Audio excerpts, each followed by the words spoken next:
when I first talked to, when I was Skyping last few months ago with Marlene Watson-Tara, she was telling me about the virtues of a really sound macrobiotic approach, and she said, "You've never met my partner, Bill. He's 75, and you would never know that." And I thought, she was just making a statement, not to be taken seriously. Then I met Bill Tara. I still do not believe he is 75. And I don't even refer to him as Bill anymore. I refer to him as the walking advertisement for Marlene's book. But in any event, it's been a pleasure meeting Bill. He is an expert in Chinese medicine. He's also a macrobiotic nutritional expert, but he has a really deep background in Chinese medicine. And if you saw his excellent presentation this morning about human ecology, he's an ethicist as well, an absolutely fascinating and wonderful guy. They're a terrific couple. Bill, please come up and say a few words.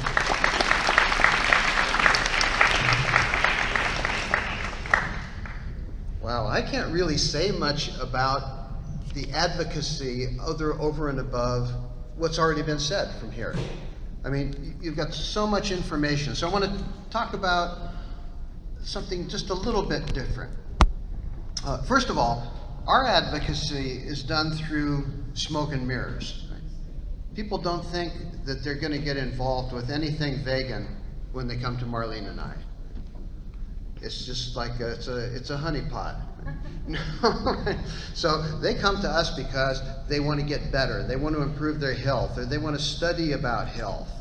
And we don't put anything out there that they have to eat in a particular way or be a certain way or have any particular ethical stand. And health, though. And that is that when you're talking to people, when they hear the word vegan, they're going to make an automatic health association, whether you want them to or whether you don't want them to. You want to talk to them about the ethics of the issue. That's fantastic, but there's always something that's going to go on in there that has to do with health, and that's because they have been told their whole life with incredible and impressive brainwashing, right, that they absolutely need animal foods in order to survive, in order to be healthy, right? And so I wanted to make a couple of comments on that. And the first thing that I want to say is I want to channel Bobby McFerrin here and say, don't worry, be happy. Because there is, even among vegan people, I have noticed that there is a lot of insecurity around nutrition.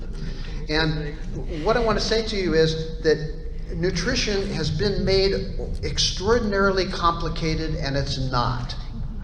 It's not complicated at all. It's very, very simple. And not only is it very simple, but 95% of all the nutritional research that's been done out there, it comes out with exactly the same conclusion. We should be eating a plant-based diet. When people talk about, oh, well, this study or that study, nonsense. When you review the studies, when you do the meta-studies, right, this is the way that everybody should be eating, regardless of why they do it.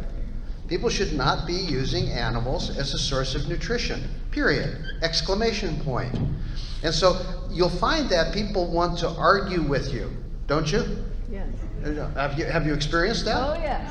Oh, because if you haven't experienced it, you probably haven't been talking about it, right? Because there's a lot of argument that happens around that. And some of that argument is well-meaning. If people think if they've been told that if they don't eat meat that they're going to have a protein deficiency or even a vitamin B12 deficiency or any other kind of deficiency, if they don't drink cow's milk, their bones are going to crumble. I mean, it's that kind of thing that's behind there, and sometimes there is a sincere concern about the fact that you might be doing something that's dangerous. So I just want to put that out there, and that's usually from people who are your family, right? So family oftentimes think that, right? And the only way that you can counter that is by demonstrating your own health, right? That's the only way you can counter it. You can tell them as many things as you want to tell them, but nothing's going to make a difference aside from you being healthy and vibrant. And when I say that, I mean, it doesn't mean that everybody has to do, every once in a while on Facebook, somebody was talking about Facebook, you see pictures of 80-year-old grandmas with a six-pack, that kind of thing, vegan bodybuilders, and all of that. It doesn't mean that at all. It just means that you are normal in that you have energy about you and you can engage people and you can do things in life. You're not dragging your feet around all the time. So that's the most important advocacy that you can have. I was mentioning that in my talk this morning, but that's one of the things that can really put people off is when they see people that are just depleted, right? And so nutrition is simple. I'll give you a little example. In the 1800s, there was a empress in Japan, and she made it illegal to eat meat or use dairy food for the whole nation. 1800s, right? For a year, nobody in the whole country ate anything. This was an edict from the emperor. You don't screw around with that. It was punishable, right? And the emperor then took rice and gave it to the fishermen around the ocean, because the Japanese people have relied traditionally on a lot of fish in their diet. So she subsidized the fishermen so that they could live, and the whole country went vegan. The interesting thing is that they didn't all die. The nation not only survived, but they were exceptionally healthy after that. And that happened several times in Japanese history, right? Where there were edicts, where no animal food was used at all. The reason, of course, being the Buddhist attitude about not creating suffering, right, which sometimes got lost along the way, right? But that's traditionally in Buddhism. You don't do damage. You don't create suffering with any creature, right?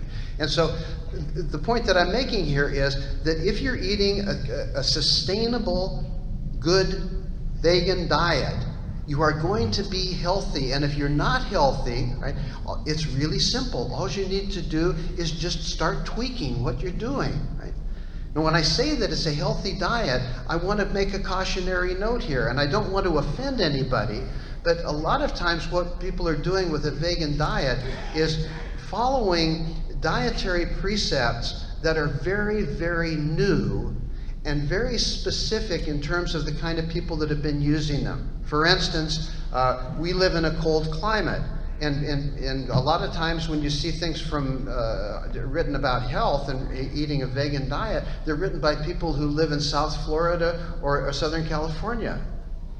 So they're drinking juices and they're, eating mangoes and, hey, cool dude, and, and that kind of approach, right? But that's okay if you're living in that kind of climate, but if you're not living in that kind of climate, if you're living in Wisconsin or someplace like that, or Glasgow, Scotland, you're going to have a snotty nose all the time, because that's not suited. So we have to start thinking environmentally, and we have to start thinking sustainably. Sustainable food on planet Earth for human beings is grains, beans, and vegetables. Grains, beans, and vegetables. Marlene said it's a third world designer diet. That's the kind of diet that we need to be having. And that would feed everybody. And that would be one of the most wonderful things that could happen. There would be no violence involved, and everybody would get to eat. Right? And just think of that. Everybody would get to eat.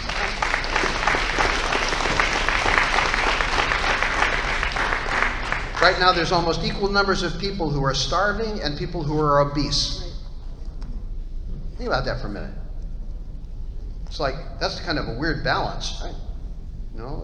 Obese people, chronically obese, and starving.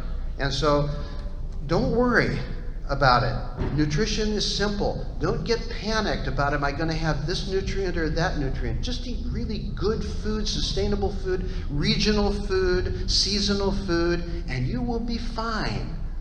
You'll be fine. Don't worry. Be happy. Thank you.